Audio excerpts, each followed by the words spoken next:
자, 12월 4일 주일 예배 오신 모든 분들을 주님의 이름으로 환영합니다. 주님께서 오늘도 우리에게 신령한 은혜와 축복으로 함께 해주실 줄 믿습니다. 다 같이 묵상으로 기도드리겠습니다.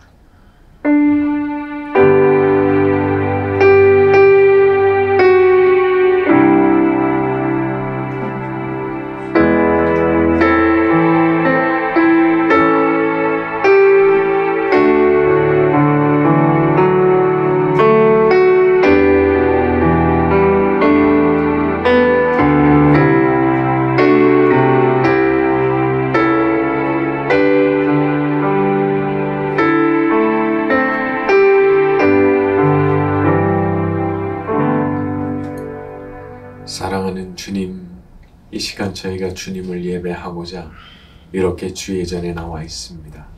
이 시간 하늘의 문이 열리게 하여 주시옵시고 주님의 거룩한 임재를 맛보는 시간이 될 수 있도록 저희를 축복하여 주시옵소서. 예수님의 이름으로 기도드렸습니다. 아멘.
다 같이 참회의 기도를 드리는 시간 가지겠습니다. 저의 모든 죄악과 허물을 고백하오니 주의 보혈로 덮어 주옵소서.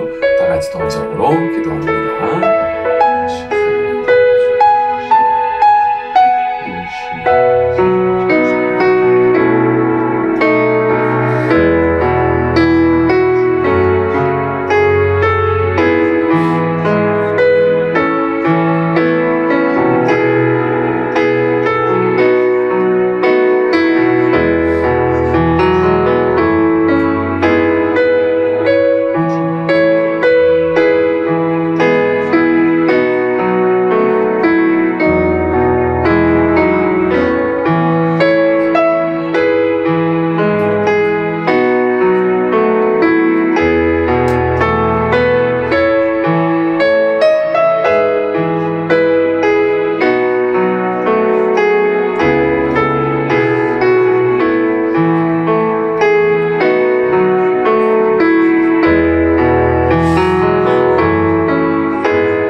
저희는 이 세상을 살아가면서 생각으로, 마음으로, 말과 행동으로 얼마나 많은 허물과 잘못을 저지르고 살아가는지 모르겠습니다. 주님, 이 시간 저희가 저희의 모든 허물과 죄악을 주님 앞에 아뢰었고 고개를 숙였사오니 주 예수님이 이 자리 가운데 친히 찾아오셔서 주의 그 거룩한 보혈로 저희를 덮어주시옵시고 보혈의 능력으로 말미암아 저희의 더럽혀졌던 모든 것들이 눈과 같이 희어지는 것을 보게 하여 주시옵소서. 예수님의 이름으로 기도드렸습니다. 아멘. 네, 우리 교동문 같이 낭독합니다. 우리가 이 보배를 질그릇에 가졌으니 이는 심히 큰 능력은 하나님께 있고 우리에게 있지 아니함을 알게 하려 함이라. 우리가 사방으로 우겨쌈을 당하여도 쌓이지 아니하며 답답한 일을 당하여도 낙심하지 아니하며 박해를 받아도 버림받지 아니하며 거꾸로 뜨림을 당하여도 망하지 아니하고 우리가 항상 예수의 죽음을 몸에 짊어지면 예수의 생명이 또한 우리 몸에 나타나게 하려 함이라. 우리 살아있는 자가 항상 예수를 위하여 죽음에 넘겨짐은 예수의 생명이 또한 우리 죽을 육체에 나타나게 하려 함이라. 아멘.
말씀을 듣는 가운데 역사하여 주옵소서. 주의 음성 들려오는 시간 되기를 원합니다.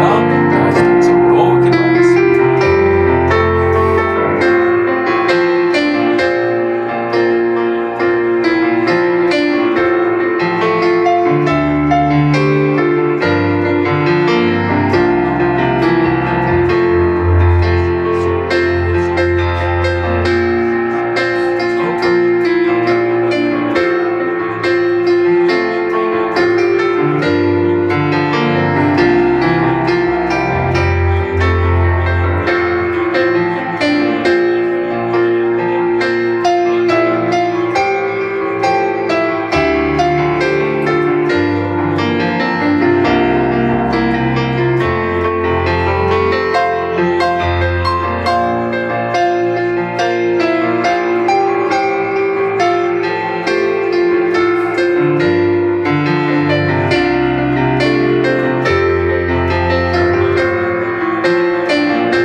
의의 길로 날 인도하소서. 행하신 모든 일 주님의 영광 다 경배하니 예배합니다.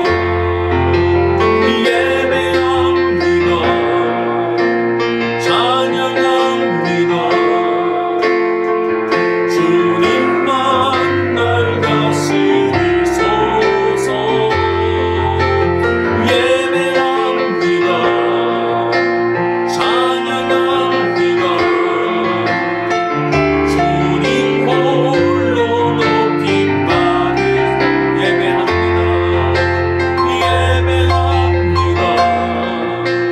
찬양합니다.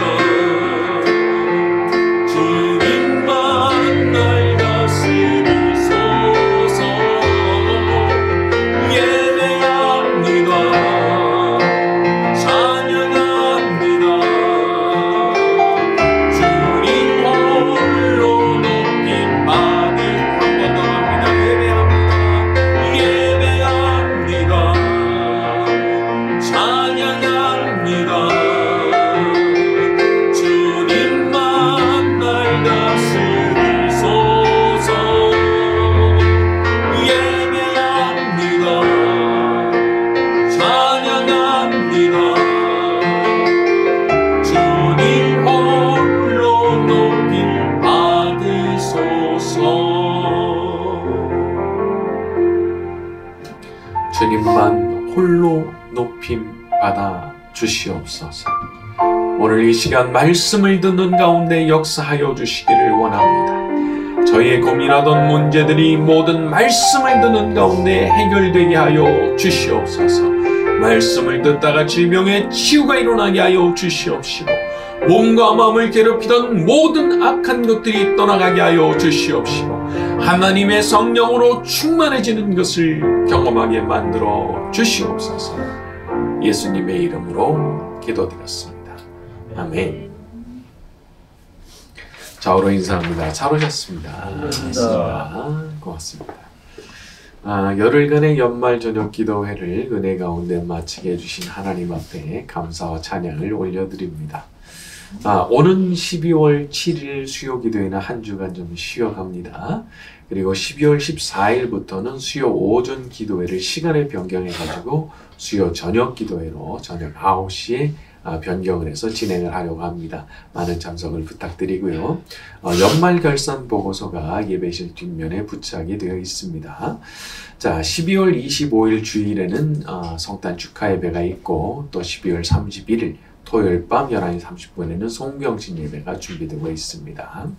전쟁의 종식을 위해서 예배자, 기도자, 전도자, 헌금자를 위해서 기도해 주시고, 우리 선교사님을 위해서도 기도해 주시면 감사하겠습니다. 지난 시간 우리는 하나님의 7 천사가 하나님 앞에서 7 대접을 받는 장면까지를 다뤘습니다. 자, 오늘은 거기에 이어지는 환상이 나오는데요. 요한계시록 16장 1절부터 7절까지 갑니다. 또 내가 시작. 또 내가 들으니 성전에서 큰 음성이 나서 7 천사에게 말하되 너희는 가서 하나님의 진노의 7 대접을 땅에 쏟으라 하더라. 첫째 천사가 가서 그 대접을 땅에 쏟음에 짐승의 표를 받은 사람들과 그 우상에게 경배하는 자들에게 악하고 족한 종기가 나더라. 둘째 천사가 그 대접을 바다에 쏟음에 바다가 곧 죽은 자의 피같이 되니 바다 가운데 모든 생물이 죽더라. 셋째 천사가 그 대접을 강과 물 근원에 쏟음에 피가 되더라. 내가 들으니 물을 차지한 천사가 이르되 전에도 계셨고 지금도 계신 거룩하신 이여 이렇게 심판하시니 의로우시도다. 그들이 성도들과 선지자의 피를 흘렸으므로 그들에게 피를 마시게 하신 것이 합당하니이다 하더라.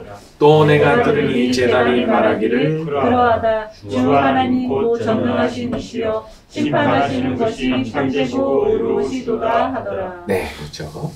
자, 이제 7 대접의 마지막 심판이 진행이 됩니다. 첫 번째로는 짐승의 표를 받고 우상에게 경배하는 자들에게 악한 종기가 생기는 재앙. 두 번째로는 바다가 죽은 자의 피같이 돼버리고 그 안에 사는 생물들이 다 죽는 재앙. 세 번째로는 강과 물의 근원이 다 피가 되는 재앙이죠. 자, 간단하게 요약을 하자면 악성 질병이 생기고 바다가 오염돼서 생물이 다 죽어나가고 사람들이 마실 수 있는 식수원이 다 오염이 돼버리고 하는 겁니다. 자, 그런데 이런 것이 왜 일어나느냐? 6절에 그들이 성도들과 선지자들의 피를 흘렸기 때문에 그들이 그 피를 마시는 것이 합당하다 말을 하는 거예요. 왜 이런 일이 벌어지는 거냐? 이들이 행했던 그 악행, 특히 성도들을 죽이고 선지자 된 사람들을 잡아 죽인 그 죄를 물으시는 것이 바로 이 재앙이라는 겁니다. 그래서 이 심판이 참되고 의로우시다 이렇게 말을 하는 거죠. 자, 하나님은 갚아주시는 분입니다. 갚아주시는 분, 모든 것을 그대로 갚아주시는 거죠. 그래서 로마서 2장에 보게 되면은 하나님께서 각 사람에게 그 행한 대로 보응을 하시는데 참고 선을 행하고 영광과 존귀와 썩지 아니함을 구하는 자들에게는 영생으로 하시는 것이고 오직 당을 지어 진리를 따르지 않고 불의를 따르는 자들에게는 진노와 분노로 하신다 말씀을 했어요. 그러니까 참는 거, 그리고 선을 행하는 거, 썩지 않을 영원한 세상을 바라보면서 착하게 살아가는 것은 다 그 보상을 받는다는 거예요. 그러나 반대로 하나님 떠나서 막 악하게 살고 못되게 살았습니까? 안타까운 일이지만 그 보상을 이제 다 고스란히 받게 된다는 거예요. 여러분, 다만 한 가지를 기억하셔야 됩니다. 사람은 누구나 살아가면서 다 실수합니다. 한때 생각 잠깐 잘못해가지고 아주 마음을 이제 잘못 쓰고 좀 못되게 살 수도 있고 악하게 살 수도 있어요. 많은 방황을 할 수도 있겠죠. 그런데 그게 인간이에요. 그게 인간이더라고요. 절대 완벽할 수가 없더라고요. 그러나 하나님 앞으로 돌아오게 되면 주님 앞으로 돌아와서 용서를 구하면서 제가 잘못했습니다. 저를 좀 용서해 주시고 이제는 좀 새 사람으로 살아갈 수 있도록 도와주십시오. 그렇게 간구를 하면 하나님께서 반드시 은혜를 주시더라고요. 와, 이거 너무 좋은 거 아니에요? 잘못할 수 있어요. 그런데 그 잘못을 가지고 와서 가슴을 치면서 하나님 앞에 나와서 회개를 하면 하나님께서 그 회개를 받아주시고 용서를 해주신다니까요. 그러니까 이게 너무 좋은 일인 거예요, 우리들한테. 길이 있는 거잖아요, 길이. 세상에서는 용서 안 해주는 일도 많습니다. 여러분, 그 말 한마디 잘못한 거 가지고 평생 원수돼서 나 용서 안 해주는 사람들이 있습니까, 없습니까? 있단 말이에요. 그러나 하나님은 예수님 안에서 우리의 모든 죄를 용서하시기로 작정하셨기 때문에 우리가 와서 용서를 구하면 용서해 주시는 거예요. 사람은 스스로의 힘으로는 똑바로 살 수가 없습니다. 그래서 우리가 예수님 믿고 의지하고 그분께서 내려주시는 그 은혜로 이게 선하다면 선하게 살 수 있는 거거든요. 여러분, 하나님께서 기뻐하시는 선한 삶에는 광채가 비칩니다. 밝은 빛이 비칩니다. 그래서 소망이 생겨요. 어떤 소망이냐? 이제 하나님께서 내 인생을 이끌어 주시고 내 인생을 책임져 주시고 나의 길을 축복하실 거라는 그런 소망이 생겨나는 거예요. 여러분, 그렇게 살려고 몸부림치면서 살아가는 삶 안에 광채가 비치고 소망이 생긴다니까요. 하나님께서 함께 하실 것이다. 하나님께서 함께 해주시면 될 것이다. 그런 믿음의 소망이 그렇게 살려고 노력하는 분투하는 사람의 삶에 광채처럼 쫙 비치는 것을 경험하게 되는 줄로 믿습니다. 자, 우리 8절과 9절로 넘어갑니다. 넷째 천사가 시작. 넷째 천사가 그 대적을 해 쏟음에 해가 권세를 받아 불로 사람들을 태우니 사람들이 크게 태움에 태워진지라. 이 재앙들을 행하는 권세를 가지신 하나님의 이름을 비방하며 또 회개하지 아니하고 주께 영광을 돌리지 아니하더라. 자, 이게 희한한 일이 일어나게 되는데 해가 권세를 받아가지고 불로 사람들을 태웠다는 겁니다. 이게 어떤 건지는 대체 잘 모르겠지만 이전의 재앙들과 합쳐서 생각을 해보면 그냥 온 세상에 난리 나는 거예요. 진노의 대접이 땅에 쏟아지고 바다에 쏟아지고 물 근원에 쏟아지고 이번에는 어디에 쏟아져요? 태양에 쏟아져요. 그 진노의 대접. 그러니까 이 스케일이 어마어마한 겁니다. 우리가 섬기는 우리 하나님은 온 우주를 만드시고 온 우주를 지탱하시고 유지하시는 분이십니다. 그러니까 명실상부하게 우주의 지배자요 왕이신 분이시죠. 그러니까 그분께서 직접 성전에서부터 일을 행하시면 이거는 완전히 차원이 다른 일이 발생하는 거거든요. 우주적 격변이 시작이 되는 거예요. 그래서 우리가 얼마나 엄청난 분은 우리 아버지를 모시고 살고 있는지를 알아야 되는 겁니다. 우리가 어떤 분을 우리의 왕으로 모시고 살고 있는지 그 자부심을 가질 수 있는 거예요. 내 하나님께서 어떤 분이신지 말이죠. 우리가 그런 영광을 하여튼 누리고 있는 그런 사람들인 거죠. 그 하나님께서 우리의 아버지가 되어주셔서 우리의 삶을 친히 책임지시고 인도해 주시는 줄로 믿습니다. 자, 우리 10절과 11절입니다. 또 시작. 또 다섯째 천사가 그 대접을 짐승의 왕좌에 쏟으니 그 나라가 곧 어두워지며 사람들이 아파서 자기 혀를 깨물고 아픈 것과 종기로 말미암아 하늘의 하나님을 비방하고 그들의 행위를 행하지 아니하더라. 자, 하나님의 진노의 대접이 이제 다섯 번째로 쏟아지는 곳은 짐승의 왕좌입니다. 짐승의 왕좌.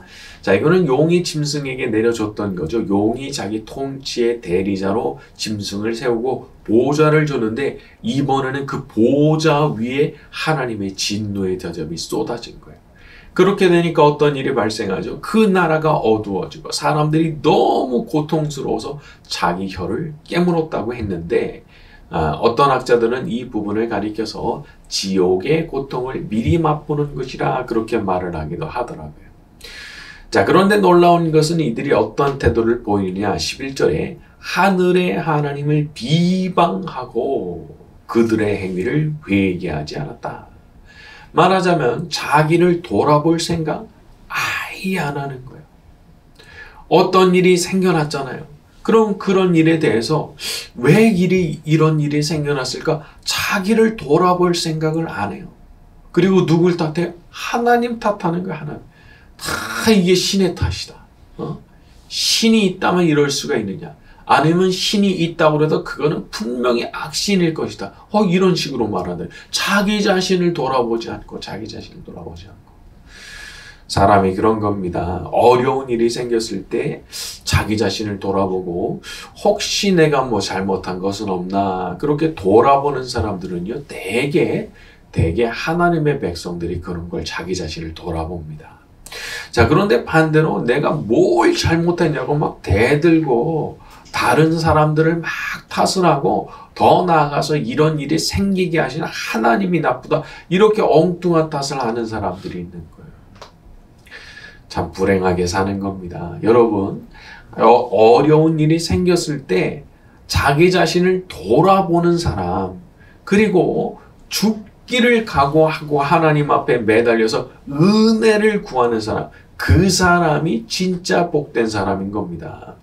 설령 자기 잘못으로 어려운 일이 생겼을 수도 있어요. 그렇지만 지금 제가 말씀드린 그런 아주 가슴을 치면서 회개하는 태도로 하나님 앞에 나아가면 오히려 이분이 더 큰 복을 받습니다.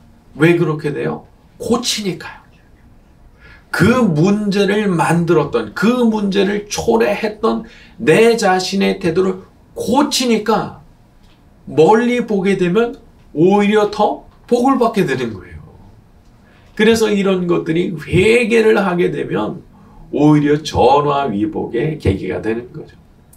자, 우리도 부족하지만 자기 자신을 잘 돌아보고 은혜를 구하면 하나님께서 모든 어려움을 선으로 바꿔주시고 오히려 더 큰 복을 받는 계기로 만들어 주실 줄로 믿습니다. 자, 우리 12절부터 14절입니다. 또 시작. 또 여섯째 천사가 그 대접을 강 유브라데 쏟음에 강물이 말라서 동방에서 오는 왕들의 길이 예비되었더라. 또 내가 봄에 개구리 같은 새 더러운 영이 용의 입과 짐승의 입과 거짓 선지자의 입에서 나오니 그들은 귀신의 영이라. 이적을 행하여 온 천하 왕들에게 가서 하나님 곧 전능하신 이의 큰 날에 있을 전쟁을 위하여 그들을 모으더라. 네. 12절에 보게 되면 강물이 말라서 동방에서 오는 왕들의 길이 예비됐다라고 했는데 이것은 국경의 역할을 하면서 적들을 막아주던 그 강물이 말라버리면서 이제 전쟁이 시작된다 그런 의미를 가지고 있는 거예요. 그러니까 이전에는 유브라데 강이 크게 이렇게 흐르고 있으니까 함부로 진입을 못했지만 이제 그게 말랐잖아요. 그러면 이제 얼마든지 침공을 할 수가 있는 거죠. 여러분 전쟁도 그냥 벌어지는 게 아닌 겁니다. 세상 역사를 주관하신 분께서 그 경계선을 무너뜨리시면 적들이 마음대로 쳐들어올 수 있는 겁니다. 자, 그리고 생각을 해보면 사실 우리가 보이지 않게 하나님께서 그어두시는 경계선이 있거든요. 적들이 함부로 내 인생에 진입하지 못하도록 막으시는 그 경계선을 하나님께서 그어두신 게 있는데 그 혜택을 우리가 굉장히 많이 누리면서 사는 겁니다. 만약에 하나님께서 그 경계선을 치워버리시잖아요. 그렇게 되면 그때부터는 적들이 마음대로 들어와서 나를 유린하게 됩니다. 그러니까 예수님께서 베드로한테도 말씀하셨잖아요. 마귀가 너를 밀가부르듯이 하려고 했지만 내가 너 믿음이 떨어지지 않기 위해서 기도했다 말씀하셨어요. 이게 뭐예요? 예수님께서 지켜주신 거예요. 그 선을 넘지 못하도록 마귀가 역사할 수 있지만 어떤 선을 넘지 못하도록 그분께서 막아주신 거거든요. 그래서 우리가 항상 우리를 지켜주시는 하나님 아버지 앞에 이렇게 감사와 찬양 드리고 예배 드리는 그런 삶을 살아가야 되는 겁니다. 그분께서 보호하심을 거두어 드리는 그 순간 이제 너무 위험한 일들이 생겨나기 때문이죠. 자, 그리고 13절에 가서 보게 되면은 개구리같이 더러운 새 영이 나왔다 말씀을 했습니다. 자, 그런데 이 더러운 새 영이 어디서부터 나오느냐? 용의 입, 짐승의 입, 그리고 거짓 선지자의 입에서부터 나옵니다. 그리고 하나님과 하나님의 교회를 대적하기 위해 전쟁을 준비하게 됐다라는 거죠. 이건 어떻게 보면은 영과 영의 충돌이라 그렇게까지 볼 수 있습니다. 하나님과 하나님의 백성인 교회 안에는 어떤 영이 역사하십니까? 하나님의 성령께서 역사하시죠. 그러나 반대로 사탄과 사탄을 따르는 무리들 사이에서는 어떤 영이 역사하는 거예요? 여기 나오는 대로 개구리처럼 더러운 영이 역사를 하는 겁니다. 여기서 개구리처럼 더럽다라고 하는 것은 일종의 관용어구로 보시면 될 것 같아요. 당시 그 문화권 안에서는 개구리가 부정하고 더러운 것의 대명사처럼 쓰였기 때문에 그런 표현이 붙은 건데, 자, 이 사람이 더럽게 산다. 아주 영적으로든 도덕적으로든 아주 더럽게 산다. 이것은요, 영적인 문제가 아주 깊숙하게 돼 있다는 것을 알아두셔야 됩니다. 여러분, 사람이 그냥 그렇게 살진 않아요. 그 안에 아주 더럽고 악한 영이 역사할 때 그렇게 살게 되는 것이기 때문에 그런 겁니다. 자, 반대로 사람이 깨끗하게 살아간다. 그런 것도 영적인 것이 굉장히 깊이 개입을 해 있는 거예요. 왜 그렇게 되는 거예요? 그 안에 영이 역사하기 때문에 그런 거예요. 더러운 영이 역사를 하잖아요. 그러면요, 그 사람은 어떤 걸 좋아하게 되냐? 그 더러운 영이 좋아하는 거를 이 사람도 좋아합니다. 그걸 즐겨요. 그래서 악한 영은 악한 거 좋아하죠? 그 악한 거를 이 사람도 좋아하게 돼 있어요. 그 영이 그 안에 충만하게 역사하기 때문에 아주 더러운 거 좋아하고 악한 거 좋아하고, 그래서 그 이상한 사람들이 생겨나는 거예요. 자, 그러나 반대로 그 사람 안에 정결하신 성령께서 역사를 하시면 사람이 깨끗하게 사는 거, 의롭게 사는 거, 진실하게 사는 거, 착하게 사는 거, 요런 걸 또 좋아하게 되는 거예요. 요런 걸 아주 즐기게 되는 겁니다. 즐기게 되는 거. 그래서 그 사람 안에 어떤 영이 들어와서 역사하느냐에 따라서 사람이 확확 달라져요. 악령이 역사하던 사람이었는데 그 악령이 떠나가 버리죠. 사람 달라집니다. 근데 거기에 더해서 떠나갈 뿐더러 하나님의 성령께서 들어오신다. 그래서 예수님 믿고 인생이 달라진 사람들이 생겨나는 게 그래서 생겨나는 거예요. 하나님의 성령께서 그 안에 들어오시면서 그냥 악령들을 다 몰아내 버리시고 성령이 안에 역사하시니까 어떻게 돼요? 진실한 사람이 되는 거예요. 의로운 걸 좋아하는 사람이 되는 거예요. 착하게 사는 것을 좋아하는 사람이 되는 거예요. 원수 같은 사람에게조차 은혜를 베풀고 싶어하는 마음을 가진 그런 놀라운 사람이 되는 거예요. 야, 대단한 선물입니다. 대단한 선물. 그러니까 누구든지 자기 인생을 바꾸고 싶으면 하나님의 성령을 선물로 받는 그런 축복을 누리면 그 사람의 인생 바뀌는 겁니다. 모든 예수님을 믿는 우리들에게 이미 그러한 복이 주어져 있는 줄로 믿습니다. 자, 오늘 말씀 여기까지 하고 우리 찬양 같이 합니다. 하나님은 너를 만드신 분.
말씀을 놓고 기도하겠습니다. 더러운 영이 아니라 깨끗하신 성령님을 따라 살기 원합니다. 이 시간 주의 성령으로 충만하게 하여 주시옵시고 평생 자기 자신을 돌아보며 살아가는 겸손한 사람 되게 하여 주옵소서. 그리하여 더욱 복받는 사람 되기를 원합니다. 다 같이 동성으로 기도하겠습니다.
저희를 향하신 주님의 생각이 셀 수가 없으며 주님의 자비가 언제나 무궁하시며 주의 사랑이 끝이 없는 줄로 믿습니다. 험한 세상 살아가지만 주님의 은혜를 의지하며 저희를 항상 돌보아 주시는 그 사랑을 의지하며 오늘도 살아갑니다. 이 시간 주님 앞에 결단하며 나아가는 주의 모든 백성들을 축복하시고 선하신 손길로 이끌어 주시옵소서. 이 시간 자신의 마음과 정성을 담아 예물을 드리는 분들이 있사오니 기억하여 주시옵시고 하늘의 신령한 복으로 이 땅의 기름진 복으로 100배의 축복으로 갚아 주시옵소서. 성삼위 하나님께서 모든 영광 받으시기를 소원하며 예수님의 이름으로 기도드렸습니다. 아멘. 지금은 우리의 구주가 되시는 예수 그리스도의 은혜와 하나님 아버지의 무궁하신 사랑하심과 오늘도 함께 하시는 성령님의 감화 감동 위로 교통 충만하심이 이 자리에 모이는 모든 이들의 머리 위에 지금부터 영원까지 함께 있을지어다. 아멘.